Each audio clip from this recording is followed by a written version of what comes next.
పగలు ఎండ సాయంత్రం వర్షం ఇది తెలంగాణలో పరిస్థితి. వాతావరణ మార్పులతో గాల్లో తేమలో ఆకస్మిక మార్పులు మానవ ఆరోగ్యంపై తీవ్ర ప్రభావాన్ని చూపుతున్నాయి. ఉదయం నుంచి మధ్యాహ్న సమయాల్లో తీవ్ర ఎండ, ఉక్కపోత, సాయంత్రానికి వాతావరణం ఒక్కసారిగా చల్లబడడం, రాత్రి సమయాల్లో భారీ వర్షాలతో గత కొద్ది రోజులుగా వాతావరణంలో అనూహ్య మార్పులు చోటు చేసుకుంటున్నాయి. ఇలా వాతావరణం మారినప్పుడల్లా చాలా మంది ఫ్లూ ఇన్ఫెక్షన్ బారిన పడుతూ ఉంటారని, ఈ సమయంలో వచ్చే జ్వరం తీవ్రమైన వైరల్ ఫీవర్, ముక్కు కారడం, జలుబు, తేలికపాటి జ్వరం, గొంతు నొప్పి, వివిధ అలర్జీలు మనుషుల్ని బాధిస్తూ ఉంటాయని వైద్యులు చెబుతున్నారు.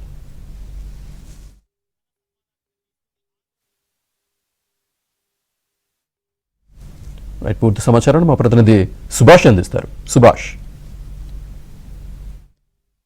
సీజనల్ వ్యాధులు సిద్దిపేట జిల్లాలో భారీగా పెరిగాయి. ముఖ్యంగా వాతావరణంలో వస్తున్న మార్పులు, వాతావరణంలో హెచ్చుతగ్గుల వంటి కారణాలతోటి పిల్లల్లో కావచ్చు, పెద్దల్లో కావచ్చు పెద్ద ఎత్తున వైరల్ ఫీవర్స్ వ్యాప్తి చెందుతూ ప్రతి వారు కూడా ఒక రోగాల బారిన పడుతున్న పరిస్థితి కనిపిస్తుంది. మనం ఏ హాస్పిటల్లో చూసినా సిద్దిపేటలో పెద్ద సంఖ్యలో రోగులు వస్తున్నారు, వారికి సేవలు అందిస్తున్న పరిస్థితి కనిపిస్తుంది. ముఖ్యంగా సిద్దిపేట ప్రభుత్వ ఆసుపత్రికి పెద్ద సంఖ్యలో రోగులు వస్తున్న పరిస్థితి కనిపిస్తుంది. వాళ్ళ రోగుల తాకిడికి ఆసుపత్రి మొత్తం పెద్ద ఎత్తున బెడ్లు కూడా పూర్తి స్థాయిలో నిండిపోయిన పరిస్థితి ఇక్కడ కనిపిస్తుంది. ముఖ్యంగా అసలు ఈ వాతావరణంలో మార్పుల వల్ల మనుషుల ఆరోగ్యాల్లో ఎలాంటి మార్పులు వస్తాయి, వాళ్ళు ఎలాంటి జాగ్రత్తలు తీసుకోవాలి, ముందుగా ఎటువంటి చర్యలతోటి ఇటువంటి వైరల్ ఫీవర్ను అడ్డుకట్ట వేయచ్చు అనే విషయాన్ని తెలుసుకునే ప్రయత్నం చేద్దాం. ప్రస్తుతం మనం సిద్దిపేట ప్రభుత్వ ఆసుపత్రిలో ఉన్నాం.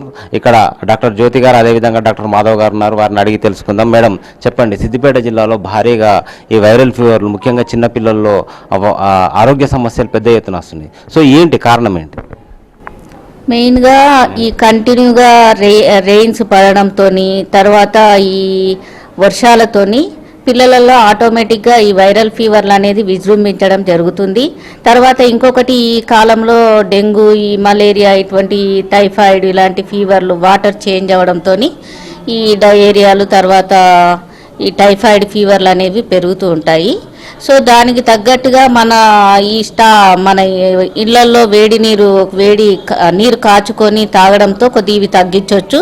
తర్వాత దోమలు రాకుండా ఈ యాంటీ లార్వల్ ప్రొసీజర్స్ కానీ, ఇళ్లలో నీళ్లు నిల్వ ఉండకుండా ఇలాంటివన్నీ చేస్తే కొద్దిగా డెంగ్యూ, మలేరియా లాంటివి తగ్గించవచ్చు. మన దగ్గర డెంగ్యూ, మలేరియా లాంటి వ్యాధులకు సంబంధించిన పేషెంట్లు వస్తున్నారు కదా మేడం, మన దగ్గర ఎట్లాంటి ఫెసిలిటీస్ ఉన్నాయి, ఎటువంటి ట్రీట్మెంట్ను మీరు అందిస్తున్నారు? మన దగ్గర డెంగ్యూకు సంబంధించి ఒకవేళ మన జనరల్ మెడిసిన్ విభాగము డాక్టర్ మాధవ్ సారు హెచ్ఓడిగా ఉన్నారు.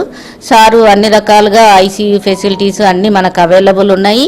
ఒకవేళ పేషెంట్స్కి ప్లేట్లెట్ కౌంట్ తగ్గిపోయినా మాకు ఇప్పుడు ప్లేట్లెట్ ఇమ్మీడియట్గా ఎస్డిపి ప్రిపరేషన్ చేసి మనము ఇక్కడే ఇవ్వడం జరుగుతుంది. మనం ఇక్కడ దాదాపు ఈ మధ్యకాలంలో మనము 10 వరకు ఇచ్చాము. 5,000 ఉన్న ప్లేట్లెట్ కౌంటు 39,000 నెక్స్ట్ డేకి పెరిగింది. సో అలా మనం డెత్తులు నివారించగలుగుతున్నాము. ప్రజలు కూడా వాళ్ళ జాగ్రత్తల్లో వాళ్ళు ఉండాలి. ఈ ఇంట్లో నీళ్లు నిల్వకుండా అలా చూసుకోవాలి. సో ఇక అంటే చిన్నపిల్లల్లో కూడా పెద్ద ఎత్తున ఆరోగ్య సమస్యలు వస్తున్నాయి. సో ఇక్కడ డాక్టర్ మాధవ్ గారు ఉన్నారు, వారిని అడిగి తెలుసుకుందాం. సార్ చెప్పండి, ఈ వాతావరణంలో ఫ్లక్చువేషన్స్, వేడి చల్లబడము, సడన్గా వర్షం రావడం, ఈ వాతావరణంలో సడన్గా వస్తున్న మార్పులతోటి మనుషుల ఆరోగ్యాల్లో ఎలాంటి ప్రభావం చూపుతుంది? ఇప్పుడు మామూలుగా ఈ వాతావరణం చేంజెస్ జనరల్గా మనము గ్లోబల్ వార్మింగ్ అంటాము, లేదంటే ఈ మధ్యలో వింటున్నాం క్లౌడ్ బర్స్ట్ అంటున్నాము. సో ఇంతకుముందు ఏంటంటే మనకు ఒక కాలం ఉండేది, ఎండాకాలము, వర్షాకాలము, చలికాలము అని ఇట్లా కాలాలు ఉండేవి. ఒక 2 నెలలు 3 నెలలు అలా ఉండేది. జాగ్రత్తలు తీసుకోవడానికి కూడా మనకు ఒక వెసులుబాటు ఉండేది, ప్రకృతి మనకు ఒక వెసులుబాటు ఇచ్చేది. ఇప్పుడు ఈ గ్లోబల్ వార్మింగ్ అనండి, లేదంటే క్లౌడ్ బర్స్ట్ అని ఇప్పుడు మనకు రీసెంట్గా ఎప్పుడు వర్షం పడుతుంది ఎప్పుడు పడదు మనకే తెలియదు. సడన్గా క్లౌడ్ బర్స్ట్ ఒక దగ్గర వర్షం పడుతుంది, అదే ఊర్లో ఇంకో దగ్గర పడదు, కొన్ని ఊర్లలో పడుతుంది, కొన్ని ఏరియాలో పడదు, చాలా ఎక్కువ కూడా పడుతుంది. సో ఇటువంటిప్పుడు ఏమైపోతుంటే అందరూ ఇదొక సమస్య, వాతావరణ సమస్య మనకి మనుషులకు కూడా ఏంటంటే పిల్లలు కానివ్వండి, పెద్దవాళ్ళు కానివ్వండి, వాళ్ళ ఆరోగ్య సమస్యలు కూడా మారిపోయింది. ఏ టైంలో ఎప్పుడు వర్షం పడుతుంది, ఏ టైంలో బాగా ఎండ ఉంటుందని తెలియట్లేదు. ఇట్లాంటప్పుడు మనమే ఏంటంటే ప్రకృతికి అనుగుణంగా మనము మార్పులు చేసుకోవాలి, కానీ ప్రకృతిని మనం ఏమీ చేయలేము. దానికి మనం ఏం చేయాలంటే మామూలుగా కొంచెం ఓల్డ్ పీపుల్, చిన్నపిల్లలు, రోగ నిరోధక శక్తి తక్కువ ఉన్న వాళ్ళు జాగ్రత్తలు తీసుకోవడము. అందరూ కూడా మేడం చెప్పినట్టు వేడి నీళ్ళు కాచి తాగడము, మంచి ఆహారం ఇంటి దగ్గర నుంచి తీసుకోవడం. ఇట్లాంటి టైంలలో కలుషిత ఆహారం బయటది అసలు తీసుకోవద్దు. వాటర్ కలుషితం అవుతుంది, ఫుడ్ కలుషితం అవుతుంది. స్పెషల్గా ఇట్లా వర్షాకాలాలు వర్షం బాగా పడుతున్నప్పుడు అట్లా చేసినప్పుడు జాగ్రత్తలు, వేడి నీళ్ళే తాగడం ఇట్లాంటివి చేయాలా. వీడియో జర్నలిస్ట్ గిరితో సుభాష్, ఏబిఎన్ ఆంధ్రజ్యోతి.